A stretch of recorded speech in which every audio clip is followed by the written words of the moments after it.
पुरस्कारज्यूहरू, विजयको अभिलाषामा आउनुभएका मेरा प्रतिस्पर्धी साथीहरू एवं सम्पूर्णमा म अन्नपूर्ण गाउँपालिका वडा नम्बर 2 मा स्थित माधवश्री माध्यमिक विद्यालयकी कक्षा 10 मा अध्ययनरत छात्रा मनिषा सिन्हाको तर्फबाट स्वीकार्नुहोस् न्यानो अभिवादन। आज पनि 2082 साल 31 गतेका दिन यस जिल्ला प्रहरी कार्यालय कास्की र सामुदायिक सेवा जिल्ला समन्वय समिति कास्कीद्वारा आयोजित अन्तरपालिका स्तरीय वक्तृत्व कला प्रतियोगितामा भाग लिन पाउँदा म आफूले आफूलाई निकै भाग्यमानी ठानेकी छु।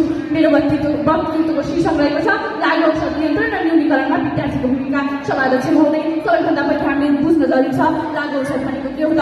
मानिसमा लत सिर्जना गरी दुर्व्यसनी मिलाउने वस्तु वा पदार्थलाई लागु पदार्थ भनिन्छ। यस्ता पदार्थले मानिसको शारीरिक स्वास्थ्य, चेतना र अनुभूतिलाई विकृत तुल्याउने काम गर्दछन्।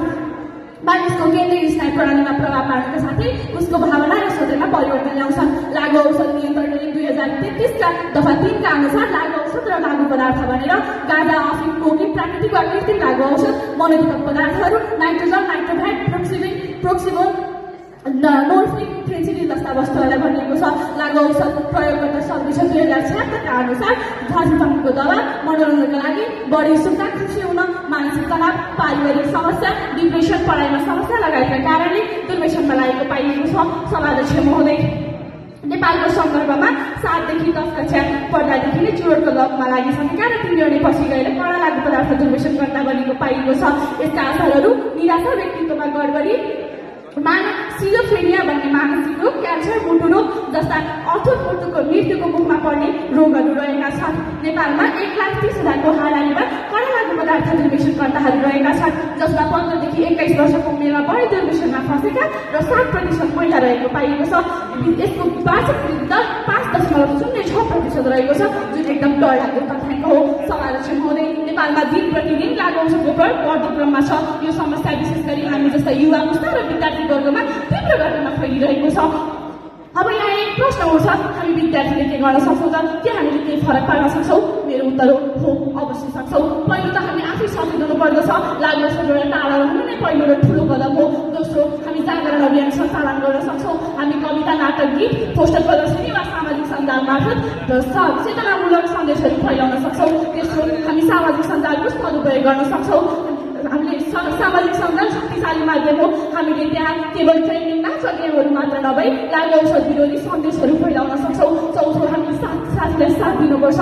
यदि कुनै साथी दुर्भाग्यवश लतमा फस्यो भने हामीले उसको मजाक गर्नु हुँदैन। हामीले उसलाई सोध्नुपर्छ कि तिमी ठिक छौ, के म तिमीलाई केही सहयोग गर्न सक्छु। कहिलेकाहीँ छोटो सम्मानले पनि कसैको जीवन परिवर्तन गर्न सक्छ। सभाध्यक्ष महोदय, लागु औषध जस्तो समस्याको समाधान केवल सरकारले कानुन बनाएर मात्र गर्न सकिँदैन। यसमा जबसम्म परिवार, छिमेक, समाज, विद्यालय र नेपाल प्रहरी जस्ता संस्थाहरू र विद्यार्थी स्वयं सचेत बनेर भूमिका खेल्दैनन्, तबसम्म यो समस्या न्यूनीकरण हुँदैन। नेपालमा लागु औषधको संरक्षणमा नेपालमा भएका 70 लाख विद्यार्थीहरूले आफ्नो तर्फबाट भूमिका खेल्न सके यसको न्यूनीकरण हुन सक्छ।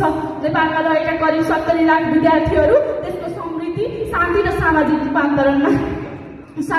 रूपान्तरणका प्रमुख आधार स्तम्भ हो, जसले लागु पदार्थ न्यूनीकरण र नियन्त्रणमा निर्णायक भूमिका खेल्न सक्छन्।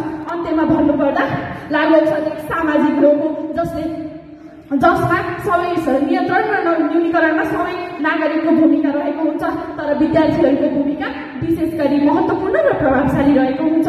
उनीहरूको चेतना, जागरूकता, सृजनशीलता र सामाजिक सक्रियता मार्फत लागु औषध नियन्त्रण र न्यूनीकरणमा अहम भूमिका निर्वाह गर्न सक्छन्। यस्तो जागरूकता र प्रयासहरूबाट मात्र स्वस्थ, सुरक्षित र उज्यालो भविष्य सम्भव छ भन्दै समय अवधिका कारण र चाहँदा नचाहँदै पनि म मेरा भनाइहरू केही मात्रै गर्न चाहन्छु। हस्त, धन्यवाद।